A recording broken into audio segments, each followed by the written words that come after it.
What's up everybody, I'm HoopsandHipHop. So as I'm sure you all know, the best or arguably the best part of any brand new Pokemon game is getting introduced to brand new Pokemon that we've never seen before. It's one of the most fascinating and enjoyable parts of the franchise, and as you probably know as well, earlier in the week we got introduced to several new Pokemon from the brand new Pokemon Sword and Shield game.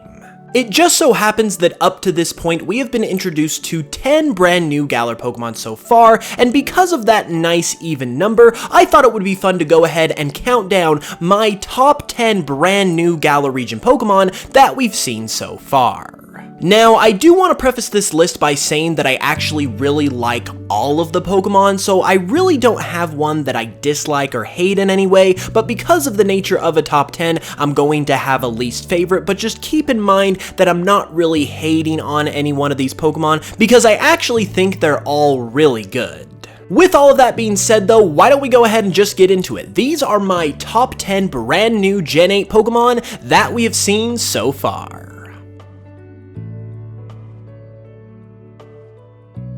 Coming in at the bottom of the list in the number 10 spot is actually one of the legendary Pokemon of these games, and that would be the sword-wielding legendary Ossian. Now, once again, I don't hate Ossian, and I don't dislike him even either, but there is one thing about him in particular that I do dislike, and that's the fact that he is carrying his sword in his mouth. I mentioned it briefly in other videos, but I just think the fact that the sword isn't attached to his body and he's basically perpetually carrying it around 24/7 is kind of weird in my book, and it's complicated even further by the fact that if you look at Ossian's official artwork, it kind of looks like the sword has veins running through it, implying that it would be a part of its body, even though we can tell it's a separate entity altogether.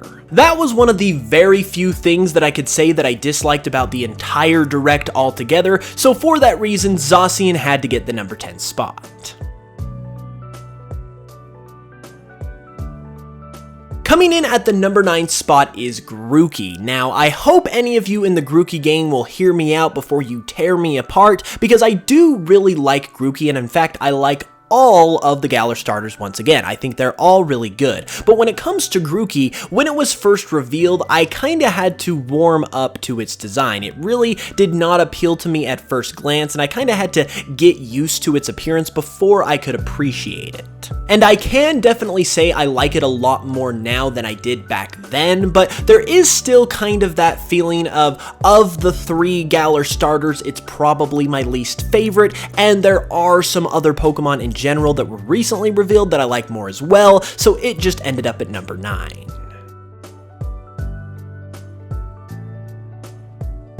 Up next at number 8, surprisingly enough, is Scorbunny. Now, when I put this list together, I was even surprised myself to see that 2 of the 3 Galar starters ended up so low on the list. However, there are a couple key things that kind of keep Scorbunny back from being higher up on the list. Number 1, that being the fact that it very much seems like, for more reason than one at this point, if you know what I'm saying, that it is going to be a firefighting type, and even though Scorbunny in and of itself is a really nice, good-looking Pokemon, the fact that it possibly, very possibly could be another firefighting starter is just really overplayed at this point. That really doesn't need to be gone into any further, and it seems like Game Freak is just trolling us at this point, so there's really only so much I can say positively about Scorbunny given that scenario. However, even though that is one big thing that holds Scorbunny back, that is really the only thing that holds it back, because other than that, I think it's a great Pokemon.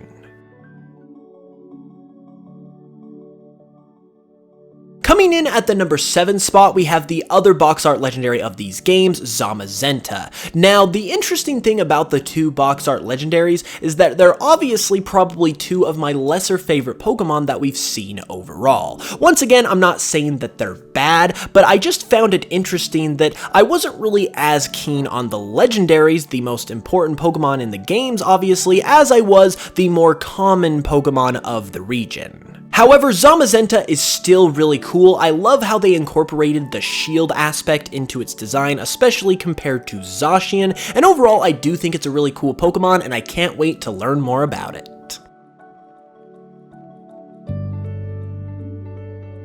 Coming in towards the middle of the list, we have Korva Night. Now, Korva Night really does seem to be one of the fan favorite Pokemon from these games so far, and I believe that's for a good reason. Number one, it obviously stands out as being this dark, menacing looking Raven Pokemon, which it's kind of surprising we haven't got a Raven Pokemon up to this point, and then also it has the very distinct role in the games of being basically the fly Pokemon that will fly you around from place to place as you explore Galar. It's also really cool that we're seeing a night Pokemon, quote unquote, so early on into the promotion of these games, because obviously that fits the UK theme perfectly, so I think this is a great Pokemon.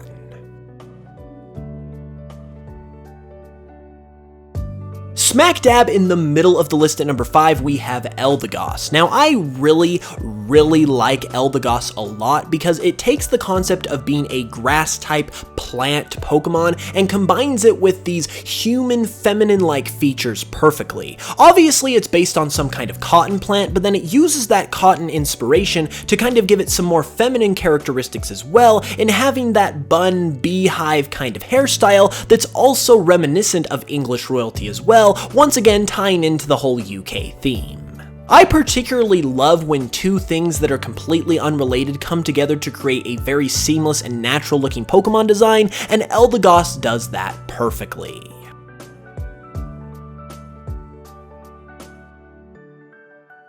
Getting into the higher end of the list at number 4, we have Dreadnought. Now, overall, I think Dreadnought is a really well-designed Pokemon. I love that it's a snapping turtle, which is a kind of turtle we haven't seen made into a Pokemon, even though we've seen several turtle Pokemon before. And in addition to that, I love how it has the role of a very tough guy type of Pokemon that even trainers have been known to release in the past, so it's got a little bit of backstory going for it as well. Another thing that drew me to this Pokemon in particular was its color scheme. Its combination of colors I believe work really well together, and it's honestly just a pleasant Pokemon to look at based on the different colors it has on its body.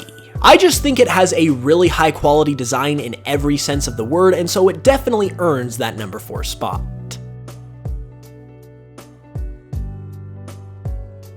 Now we are into the top 3 with my boy Sabo. Now, I am really liking Sabo a lot, and pending some kind of catastrophic meltdown with its evolution, I think it will end up being one of my more favorite Pokemon in the Galar region overall, once we know the entire dex. Now, I do really like the fact that Sabo is a chameleon Pokemon and a water type. That kind of makes for a more atypical chameleon Pokemon than you would normally expect to see, which I think is really creative and cool, but on top of that, obviously you have the most significant part of Sabo's design, which is of course its kind of sad guy personality. Sabo is definitely a very emotional Pokemon, which gives it a very distinct personality, and to be honest with you, I love when Pokemon are given these distinct type of personalities, and given that this guy just really needs a hug, I am definitely going to cherish him all throughout my Galar adventure.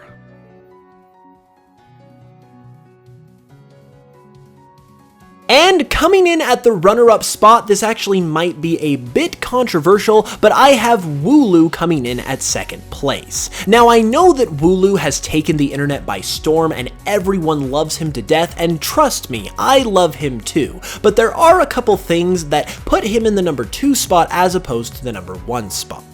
One main thing in particular is that Woowoo, as cute and awesome as it is kind of a basic Pokemon. And what I mean by that is that it's pretty much just a sheep Pokemon, and there's really nothing else factoring into its design aside from the fact that it's cute and it's a sheep. It does have those tapestry-like braids hanging down next to its face, which reference the fact that Wooloo's wool is used for a number of different products in the Galar region, and I think that is a really nice touch. Plus, it's a spherical Pokemon, and let me tell you, that instantly gets any Pokemon into my top tier because I love round Pokemon for some reason. But overall, there is one more Pokemon that I was drawn to just a little bit more.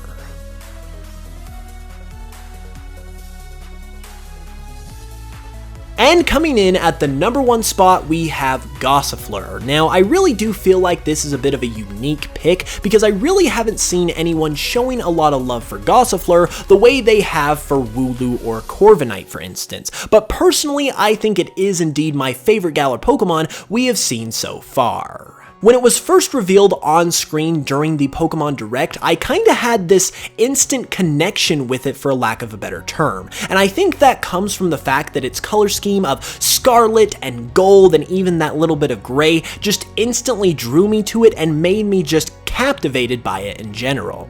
Once again though, like with its evolution Elda Goss, I really love how it combines those plant-like inspirations with those human feminine-like characteristics so well. It pulls off its human-like hair really well, even though it is a plant-based Pokemon, and once again, those colors just work really well. And then obviously it's got the flower in its hair, which not only works as it being a plant-based Pokemon, but it works with the feminine-like characteristics as well, using that common female accessory of having a flower in your hair. So I really think just from every angle, from the color to the inspiration to the overall quality of this design, that Gasafleur is just a fantastically made Pokemon, and once again, for a lack of a better term, I was just drawn to this Pokemon when I first saw it more than I was with any other Pokemon we've seen up to this point, and that's why it gets the #1 spot.